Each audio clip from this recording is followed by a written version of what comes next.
Deuteronomio capítulo 7. Vamos a verla en 2 o 3 partes. Es un capítulo bastante extenso y el mismo tema tiende a repetirse. Vemos en este capítulo 2 partes o quizás 3. Vemos en los primeros 11 versículos sobre lo especial de Israel como pueblo único de Dios. Estos son los primeros 11 versículos. En estos 11 versículos vamos a ver cómo Israel es el pueblo elegido de Dios, que Israel tiene el favor de Dios. ¿Okay? Estos son los primeros 11 versículos. De ahí los versículos en a continuación del 12 hasta en adelante, tenemos las bendiciones de la obediencia para Israel. ¿Okay? ¿Cuáles son estas bendiciones de la obediencia? Y se da detalles ahí. Dentro de estas bendiciones de la obediencia, en los versículos 17 al 20 se recalca acerca del poder de Dios. Que estas bendiciones a la obediencia de Israel tiene que ver con el poder de Dios y no con el poder de Israel. Y ya vamos a ver los contrastes cuando lleguemos a esa parte. Veamos entonces los primeros 11 versos que habla sobre Israel como pueblo escogido, pueblo único, pueblo elegido que tiene el favor de Dios y su vida en la tierra de Canaán. ¿Okay? Eso es lo que vamos a ver. Recuerden que Moisés está predicándoles en el monte antes de entrar a la tierra prometida a esta segunda generación de israelitas y los está instruyendo de cómo deben de vivir para Dios en esta nueva tierra. Y la estancia en la tierra de ellos dependía de su obediencia. Si ellos obedecían en todo, la estancia iba a ser permanente. Pero si ellos desobedecían, la tierra los iba a expulsar. Así como expulsó a las naciones o va a expulsar a las naciones paganas. Ok. Versículo 1 se menciona entonces los habitantes antes de Israel de la tierra. Y hay 7 naciones que se mencionan. Pre-Israel, ¿ok? Los habitantes de Canaán. El versículo 1 menciona la tierra de él, va a introducirles y va a entrar a esta tierra y se menciona al ateo y comienza a dar estas 7 naciones, ¿ok? Ahora, estas naciones varían y en general estas 7 naciones son conocidas como los cananeos o los amorreos, sino que acá se da la distinción por tribu de los que están ahí específicamente habitando. Se nos dice en el pasaje que son 7 naciones más poderosas que Israel. Eran naciones ya establecidas con ciudades amuralladas, con ejércitos, ya en el campo de guerra tenían un historial de fuerza. Recuerden que en aquellos tiempos la conquista, los pueblos más grandes, más poderosos, conquistaban naciones más pequeñas y las subyugaban para que paguen impuestos a las naciones poderosas. Era muy común, parecido a lo que hicieron los europeos con las Américas y las Indias y Asia, muy común en aquellos tiempos que las naciones grandes entraban y conquistaban y si eran malas oprimían, esclavizaban y si eran más o menos civilizadas, solamente pagar tributo y fidelidad a la nación. La chiquita era, daba votos de fidelidad a la nación grande, y la nación grande entonces se comprometía a proteger a la nación chiquita en caso de que otra nación quiera atacar a la nación chiquita. Había un pacto, alianzas políticas. Bueno, Israel era un pueblo que salía de la esclavitud de 400 años. No tenía historial de guerra, no tenía historial de un militar, un ejército armado. Lo que sabemos de Israel es que había pasado una generación, 40 años, dando vueltas en el desierto, con la ropa y con las sandalias como salieron de Egipto, en carpas. No tenían tanques, no tenían ciudades fortificadas, no tenían nada. Y acá entonces Dios a este grupo de ex esclavos les va a entregar una tierra donde existen naciones más poderosas, gente más capaz que ellos. ¿Cómo va a suceder esto? Y entonces por eso que el énfasis en este capítulo 17 habla sobre el poder de Dios. ¿Ok? Ese es el énfasis. Ok, ahora versículo 1 al 5 se nos dan los verbos para Israel, para ordenar a Israel la respuesta de Israel, cómo Israel tiene que responder a Dios cuando entre a la tierra. Miren versículo 2. Es Dios el que entrega a estas naciones. ¿Ok? Ven ahí, espiritualmente hablando no se trata de fuerza militar, ni fuerza física, ni capacidad. Es Dios entregándote a estas naciones. Esa es la perspectiva celestial, si se puede poner así. ¿Okay? Es Dios actuando en la historia humana. Quizás en el diario de los cananeos, de estas naciones, el periódico del día leería nación pequeña, por casualidad o por pura coincidencia, gana batalla a esta nación grande. O quizás diría, el sol les ayudó a nación pequeña a que estos estén fatigados. Las explicaciones que el ser humano da son explicaciones naturales a las cosas que suceden. Si algo me sucede es porque hubo tráfico o me enfermé, son cosas naturales como uno ve en la realidad. Pero la Biblia nos da la perspectiva divina, la perspectiva sobrenatural de por qué suceden los hechos. Es algo que está encerrado para nosotros. Nosotros no tenemos acceso a eso, al menos que Dios nos las revele. Y acá tenemos el historial de Israel, una nación pequeña de esclavos que va a entrar a tomar una tierra donde todas las imposibilidades están en contra de Israel.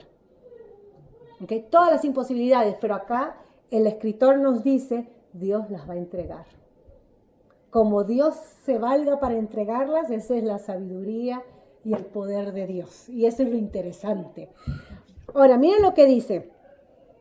Porque versículo 2 va y dice que Dios las haya entregado delante de ti y las haya derrotado. ¿Ok? Cuando Dios las entregue, tú derrota. ¿Qué ven ahí ustedes? Vemos que Dios trabaja juntamente con la respuesta humana. Que Dios actúa en medio de la respuesta de fe, la acción de fe que uno dé a Dios.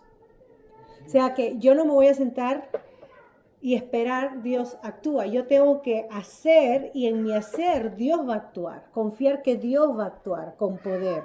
Y el hacer de Israel era tomar la tierra. En el versículo 2, derrotarla. Habla de destruir todo. ¿Ok?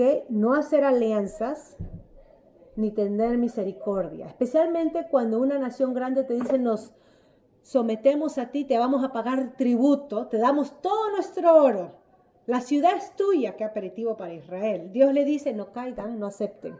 No acepten alianzas, aunque le ofrezcan el oro y el morro y las fortificaciones y en la presidencia del lugar, no acepten las alianzas. Esas son las condiciones que Dios le pone a Israel. Las demandas. Y uno diría, pero Señor, hay que aprovechar. Si estamos entrando a una tierra que tú nos estás dando y acá la nación se rinde y nos brinda la casa, tomen posesión, pero no nos mates, más bien hagamos pactos. Hay que aprovechar, Señor, más gente para tu pueblo.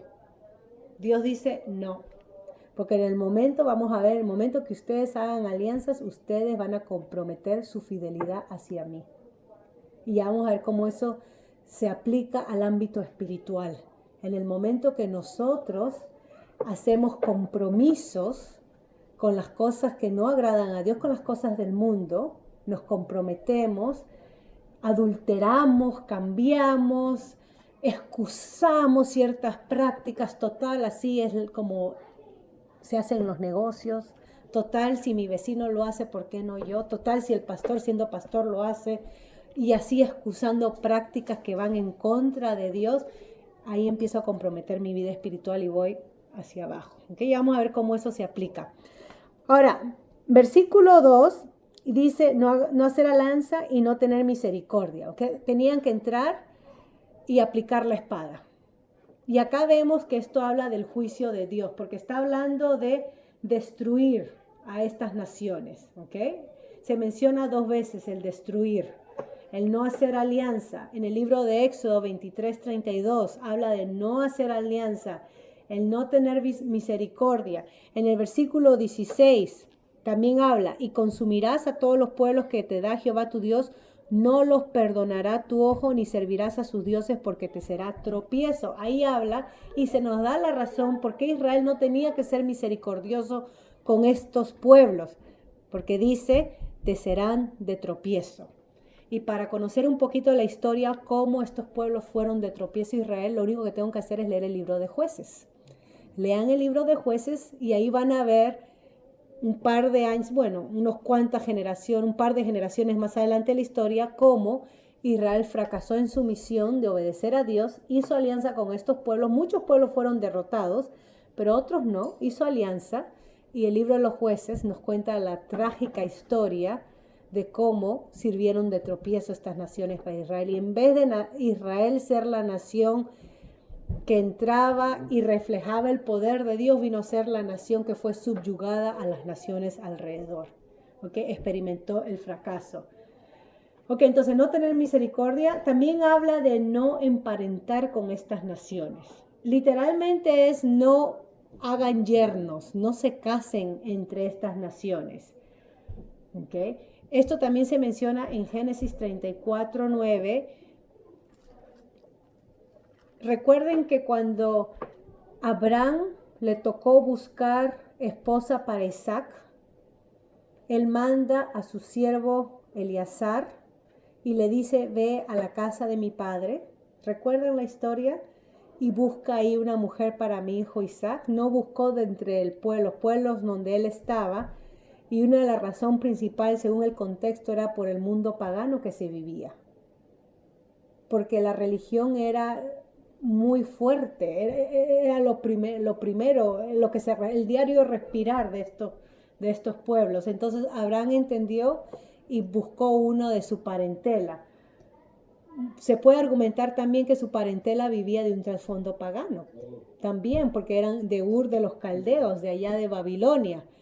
Pero no sabemos más en la historia por qué Dios lo hace así, ¿no? Y esta mujer entonces viene a ser parte de la promesa que se le da sobre los patriarcas. No emparentar, habla de sus altares destruir. Ven ahí que los altares deben de ser destruidos. Recuerden que los reyes de Israel, en el libro de Reyes y en el libro de Crónicas, los reyes que hicieron conforme a la palabra de Dios, actuaron destruyendo los altares paganos. Esa es una de las estipulaciones que ellos hicieron en sus gobiernos, como el rey Josías, ¿no? Que se conoce, entró y destruyó los altares porque quería regresar a una adoración verdadera de Dios. Israel cargaba, vamos a ver más adelante, consigo la estatua de serpiente que se había hecho en el desierto, cuando Dios dice construye una estatua a todos aquellos que eran mordidos por la víbora, en el libro de Números, y le dice, y todo aquel que mide esa estatua sanará. Bueno, Israel guardó esa estatua y la adoraba, y no nos enteramos de eso hasta en el libro de los Reyes, que guardaban esa estatua, que adoraban ellos. En sí, el ser humano es pagano, no, somos tentados a adorar otra cosa que no es Dios. Esa es nuestra naturaleza. Y acá nos describe la palabra de Dios la inclinación humana. La inclinación humana es a la idolatría. Y por eso Dios da estas estipulaciones a su pueblo para guardarlos de caer en idolatría. Entonces no deben de emparentar, deben de quebrar las estatuas. Y ahí estamos hablando estatuas, para entender un poquito, los Baales, y eran estatuas de dioses de la fertilidad. Eran estatuas que le hacían culto a los miembros, a los órganos masculino o femenino. Por ejemplo, algo similar para comparar, cuando nosotros fuimos a Perú y fuimos a un museo, y me imagino que los mayas, los aztecas y los demás pueblos comparten la misma idea. Cuando fui a un museo a ver una tribu que había vivido ahí en el Valle de Inca, la arqueología, los artefactos que pudieron rescatar eran estatuas pequeñas y todos tenían amplificados los miembros genitales del hombro de la mujer. Y yo decía, pero eso está raro, ¿pero por qué? Porque adoraban a la fertilidad, creían que creando esas estatuas de barro y alabando, ofreciendo sus ofrendas, traía fertilidad a la familia. Entonces, estos pueblos comparten cosas muy similares. Y cuando Israel iba a entrar a Canaán, iba a haber estatuas donde los ídolos era culto a la fertilidad humana, o sea, a los miembros viriles de la humanidad. Y acá por eso Dios dice, de mí depende tu fertilidad. No habrá entre ustedes, ven que parte de las estipulaciones que Dios da, las bendiciones de la obediencia, dicen, no habrá entre ustedes persona infértil. Porque está hablando con ese contraste. No necesitan ir a adorarle a Baal ni a Sera, dioses de la fertilidad, porque su fertilidad va a depender de mí. Eso es lo que Dios les está dando en las estipulaciones. ¿Ok? Y termina entonces diciendo que deben destruir las imágenes de acera, versículo 5, y deben de quemar las esculturas de fuego, versículo 5. En sí, todo esto se puede destruir con lo que dice el versículo 2, que todo debe de ser destruido. ¿Ok? Todo debe ser destruido. Y esta es la palabra en hebreo que es el erem. Y la destrucción se hace porque es dedicado a Dios, es consagrado a Dios, es como presentado a Dios en holocausto. Y la idea, esto es un tema muy interesante, para no confundirlos, la idea está relacionada con la santidad o algo que se aparta para el uso de Dios. Básicamente lo que Dios está diciendo es todas esas cosas que son impuras, las estatuas, las personas que ustedes deben de matar, aniquilar y quemar, todas esas las van a consagrar a mí. Y claro, uno puede pensar que está hablando de sacrificios, Dios se agrada de la muerte de personas, ya hemos hablado de ese tema, pero vamos a seguir respondiendo a eso. Dios se agrada de eso, no, es que Dios está actuando en juicio contra estas naciones. Recuerden que estas naciones tuvieron 400 años para arrepentirse de sus malas prácticas. ¿De dónde sacamos eso? De Génesis 15. Cuando Dios hace el pacto con Abraham y le dice en ese cortar de animales que Abraham hace y de ahí queda dormido y hay un fuego que pasa, Génesis 15, lean, que es una teofanía, una representación de Dios. Dios le dice, y tu pueblo tendrás una gran nación, y esta nación habitará 400 años de esclavos en Egipto, hasta que la maldad del amorreo, que es otro nombre del cananeo y de estas siete naciones, hasta que la maldad del amorreo sea cumplida, llegue a su tope. O sea que Dios trabajaba de alguna manera con estas naciones, dándoles tiempo para que se arrepientan de su maldad. No sabemos cómo Dios les hablaba, porque no tenemos escrito. El único escrito es cómo Dios le habló a Nínive a través de Jonás.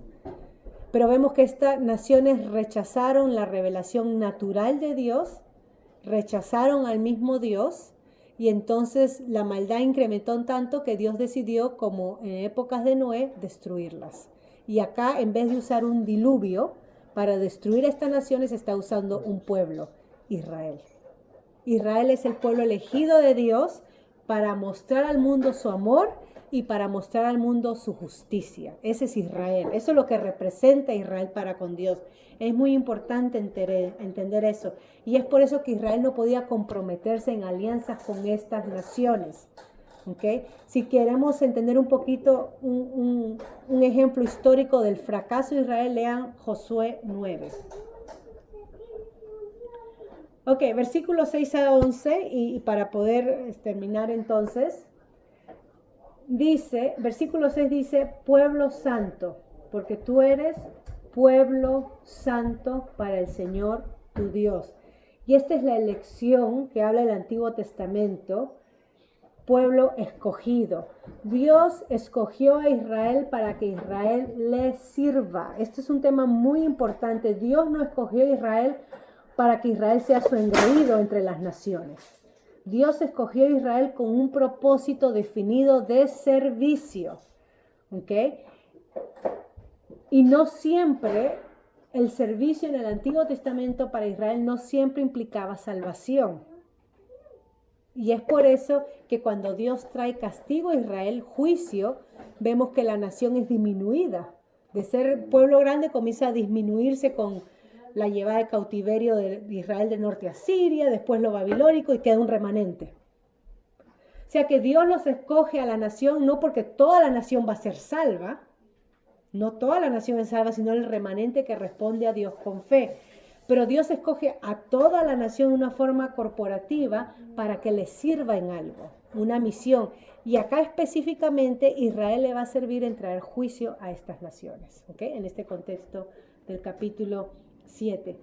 Ahora, la elección de Israel como pueblo escogido, pueblo santo separado como se da, dependía o tenía que ver más bien con la relación que Israel tuviera con Jehová. ¿Ok? Esto es muy importante. Dios escogió a Israel para que Israel le sirva, para que a través de Israel poder escoger a personas en el mundo.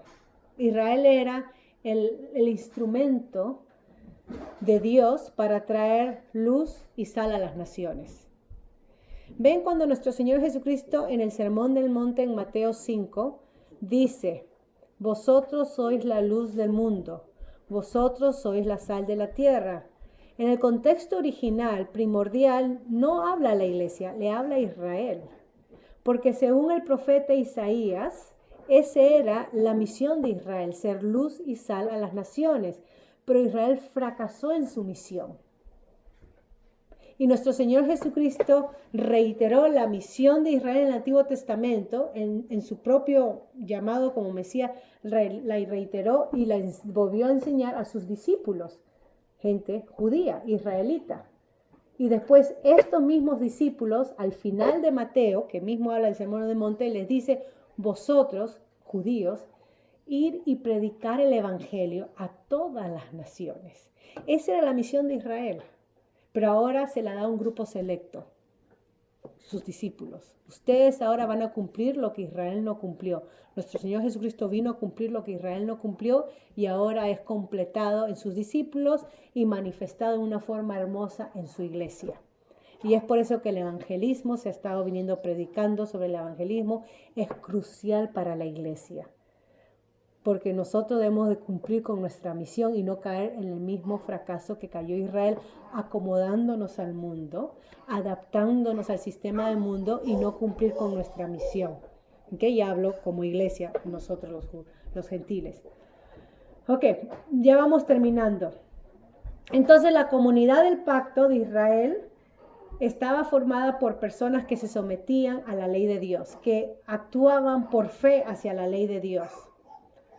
Y hemos visto que dentro de Israel no solamente eran los israelitas, pero había también extranjeros viviendo dentro del pueblo de Israel, donde se les permitía ser parte del pueblo. Eso lo mencioné en Éxodo 12:38. Permítame leerlo porque la semana pasada no lo leí, solamente lo mencioné.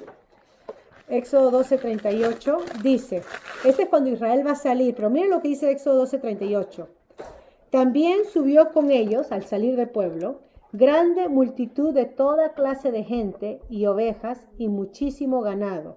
Ahora, eso que subió con ellos multitud de toda clase de gente, ahí se agrega grupos de personas extranjeras, egipcios, que se unió a la salida del pueblo de Israel. Y Dios nos dijo, ustedes no, porque ustedes no vienen de Abraham, de Isaac ni de Jacob, ustedes se quedan.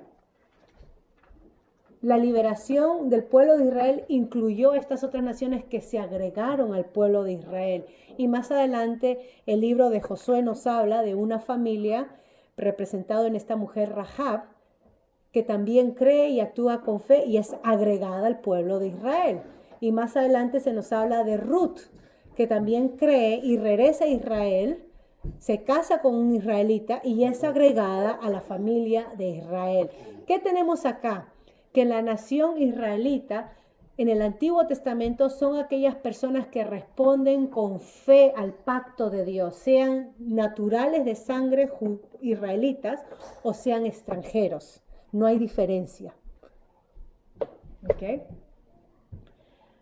Y entonces se usa esta palabra que dice pueblo suyo, posesión atesorada o posesión especial. Lo que es Israel para Dios es un tesoro especial.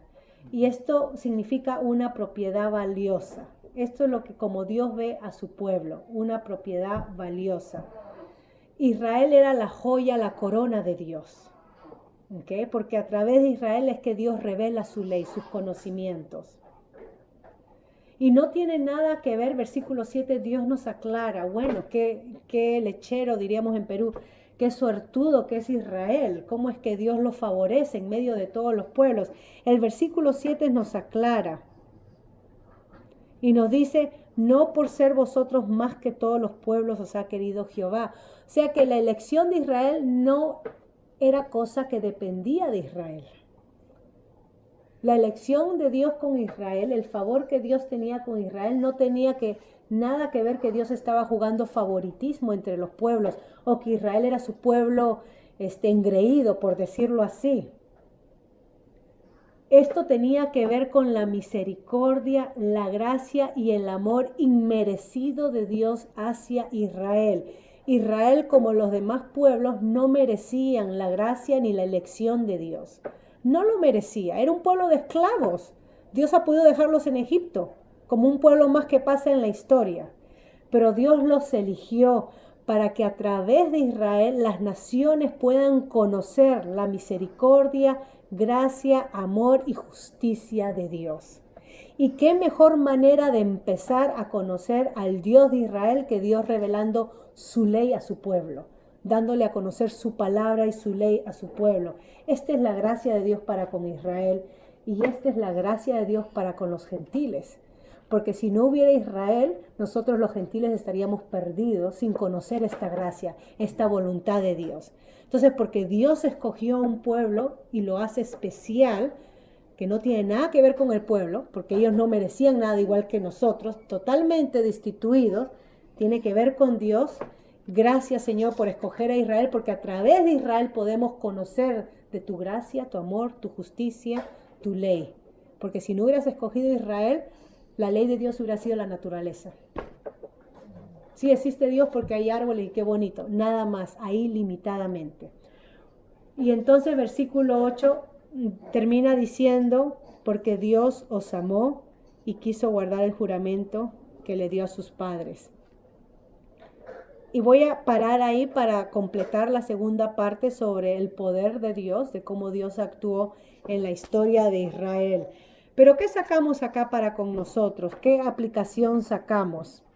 Número 1, es importante entender, ¿no?, dentro del contexto y la explicación, que fe y confiar en Dios significa actuar la palabra de Dios. Fe, confiar en Dios significa actuar lo que Dios ha dicho y ha estipulado. Para Israel significaba entrar y poseer la tierra, a pesar de que tenían todos los impedimentos en su contra. Nación pequeña, una tribu de ex-esclavos, no tenían armamento, no tenían ciudades fortificadas. ¿Cómo van a hacer con estas naciones ya establecidas? Bueno, ahí está la fe. Vamos a entrar y vamos a conquistar. Si recuerdan la historia, cuando se mandan 2 espías, 10 dicen, olvídate, no vamos a poder, son gigantes.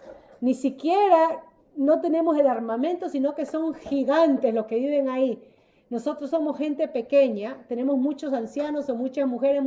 Olvídate, nos van a aplastar como cucarachas. Pero solamente 2, Josué y Caleb, dijeron, en el nombre de Dios, no fijemos en nuestras limitaciones, pero a quién tenemos de nuestra parte luchando por nosotros. Dios nos los ha entregado y nosotros podemos tomarlo. Entonces, la fe y la confianza no se centra en mi limitación, sino que se centra en la persona y en el poder de Dios. ¿Estoy yo dispuesta a confiar en la persona y en el poder de Dios? ¿O me voy a estancar en mi limitación y mi desventaja? Porque si me estanco en mi limitación, mi desventaja, soy como los 10 espías que, olvídate, fracaso. Si me baso en el poder de Dios y en la confianza que Dios lo va a hacer, porque tiene un plan, entonces lo imposible es hecho posible. La segunda cosa que sacamos acá es que ser fiel a Dios y obedecerle a Dios significa no compromisos con las cosas que desagradan a Dios. No podemos comprometernos. Primera de Juan capítulo 2 lo explica bien sencillamente. Es un texto que se lee a cada rato, pero se nos entra por un oído y se nos va por el otro, por decirlo así como los niños. Les leo porque Juan nos explica qué significa no comprometernos. Primero de Juan, capítulo 2, versículo 15 al 17. No améis al mundo, ni las cosas que están en el mundo. Si alguno ama al mundo, el amor del Padre no está en él. Porque todo lo que hay en el mundo, los deseos de la carne, los deseos de los ojos y la vanagloria de la vida no proviene del Padre, sino del mundo.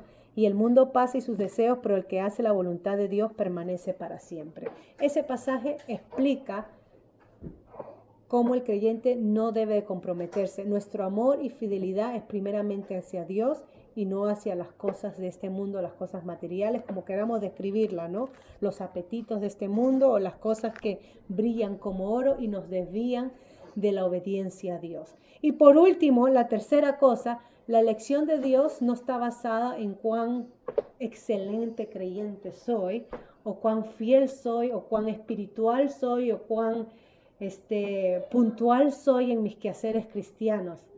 No tiene nada que ver la elección de Dios con nosotros. Porque si Dios mira a Yoconda, a Olivia Leonor, si Dios mira, lo que ve es un mundo de maldad y de pudrición. Eso es lo que ve en nuestra alma. Entonces, Él nos escoge para mostrarnos su gracia, su amor, su paz y su justicia. Y nosotros venimos a ser entonces terreno o campo donde podamos reflejar a otros de quién es Jehová. Llegamos a ser testimonio del amor de Dios. Hemos sido escogidos para servir, hemos sido escogidos para evangelizar, hemos sido escogidos por su amor. No tiene nada que ver con nosotros. Lo mismo que sucedió con Israel se aplica a la iglesia y es lo que Pablo habla en Efesios capítulo 2. Ustedes lean que en otros tiempos éramos enemigos, destituidos, pero ahora Él nos ha hecho cercanos en el Hijo, amados y aceptos, ¿no? Ese es el tema del libro de Efesios. Voy a parar ahí entonces para tener nuestro tiempo de preguntas y respuestas y así paro con la grabación y la próxima semana continuamos con la segunda parte de Deuteronomio.